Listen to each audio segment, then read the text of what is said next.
All right, San Diego County gun owners, we have breaking news. He's the guest speaker at the prom. Nathan Fletcher. No. That's not the breaking news. All right. Isn't that supposed to be a typewriter? On Friday, we issued a press release to talk about Nathan Fletcher, Supervisor Nathan Fletcher. He's an elected official here in the county. He's on the County Board of Supervisors. He's horribly anti-gun, and he made comments that were so horrible that we had to respond. We actually, the first person out to do this was Carl DeMaio, our friend. And he is calling for Nathan Fletcher's resignation, and we are absolutely supportive of that.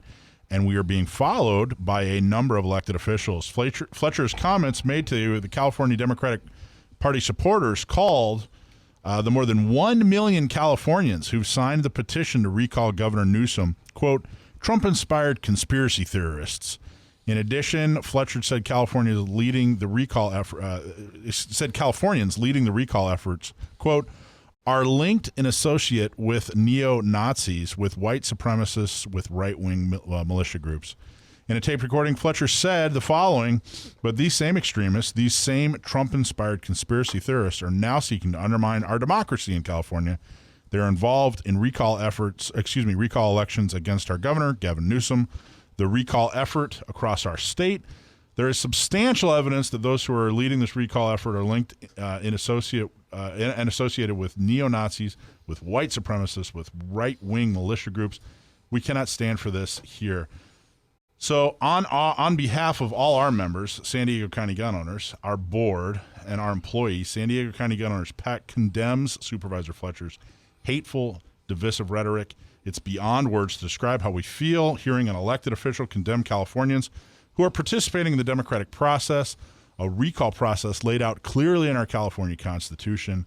Fletcher's name-calling of law-abiding California voters has gone too far, and it's obvious that Fletcher intends to intimidate gun owners who are just some of the 1 million California voters from across the political spectrum who are proudly participating in the Newsom recall effort. This was something that we took very, very serious. Gun owners have been leading the way when it comes to this recall. People may have a variety of reasons for why they want to recall Newsom. Ours is based on the fact that he's horribly anti-gun and has signed some horribly anti-gun legislation. But the fact that we are participating in this recall, he calls us, Nazis, white supremacists. That's beyond responsible governance, and it's definitely a reason that he should step down permanently. So the end of the press release, we do not know what Fletcher intends to incite against us, but we won't be intimidated. We won't stop working to protect our constitutional rights.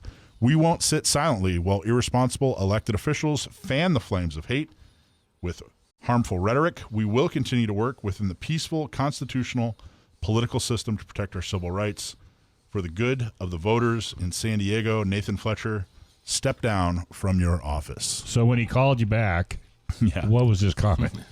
Well, he hasn't called, but since this has happened, city council member in San Diego, Chris Cate, sent out a tweet that was mildly, it could have been a little stronger, but it was mildly critical. And Chris Rodriguez, who is a city council member in Oceanside, came out with his own statement. And I'm now getting feedback that you're going to see this week a lot more elected officials with their own statement and, calling for Nathan to resign. It's totally irresponsible for an elected official to criticize people who are participating in a lawful process, and criticizing them, not criticizing people who happen to be participating in the recall, but basically saying that those who are participating, and because of what they're doing, that they are, white supremacists and neo-Nazis. Absolutely ridiculous. But he has substantial evidence, doesn't he? I hope. That's what he said. I hope so. I hope that's, I hope that they call him to task. And could this be a class action suit? Yeah, I don't know. That's defamation. It's defamation of character. You'd obviously have to prove some kind of damages, but you do. He wrote it, and he. So I'm talking about we going after him, calling us names. So just getting tired of being called a supremacist and a racist and a Nazi, that's not damaging enough, I guess, because I'm getting tired of it. I know. I don't know that. I'm obviously not an attorney. I think really where this is probably headed is the beginning of a legitimate recall effort. So, because I'm already hearing it's about organizers time. doing this. Yeah.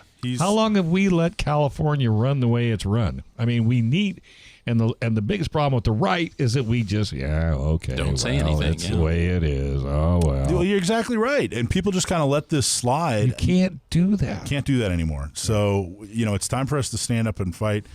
People ask, all right, well, what does this have to do with guns? Why did San Diego County gun owners make the statement? Well, what has to do with guns is that gun owners are heavily involved in this recall effort. Mm-hmm. And when an anti-gun, someone who has a history of being anti-gun, attacks our members for doing something that, again, is constitutional. It's extremely, within the law. Within the law, and calling and saying that we are white supremacists and neo-Nazis for doing this. San Diego County gun owners is the voice of this community. That's right. So we're going to stand up and we're going to say, hey, look, that's wrong. You are, by your own decisions, have decided to oppose us and be our opposition. So, we're going to stand up every time that you say something that's untrue about us. We're going to stand up and say, hey, you don't get to intimidate us. Just because you have the weight of government behind you, you do not get to intimidate us. You don't get to incite things against us, and that's exactly what he's trying to do. But I think doesn't he work for us? You would think. I think that's how it was written. That's how it's supposed to be written. Isn't that how it's supposed to be written? If you'd like to see our press release and read the whole thing for yourself, go to our Facebook page, go to our website, check out our email, and keep an eye out. This isn't the end of it. This isn't. It's not just a press release and done. We're not going to just walk away from this one. We're not. But a lot of other people, for a lot of other reasons, are standing up and saying, you know what, this isn't right. So I have a feeling this week you're going to see mayors and city council members and all kinds of interesting folks say, yeah, you know what, we're with you. Well, because we're not going to be quiet. We're not going to be quiet. But Nathan Fletcher needs to resign. Yep. So I know he listens every week. Nathan, resign. Yeah. And you'll be perfectly happy for doing so. All right, we're going to take a quick break. Why? Because we got a whole lot more right here on Gun Owners Radio, FM 96.1, AM 1170. The Answer. Thanks for watching this clip from Gun Owners Radio. You can watch us live every Sunday from 4 to 6 p.m. California time, right here on our YouTube channel, or if you're in the San Diego area, you can listen to us on 1170 a.m. We're also available on your favorite podcast platform for free. Don't forget to like and subscribe so that you can help restore and protect the Second Amendment, not just in California, but across the country.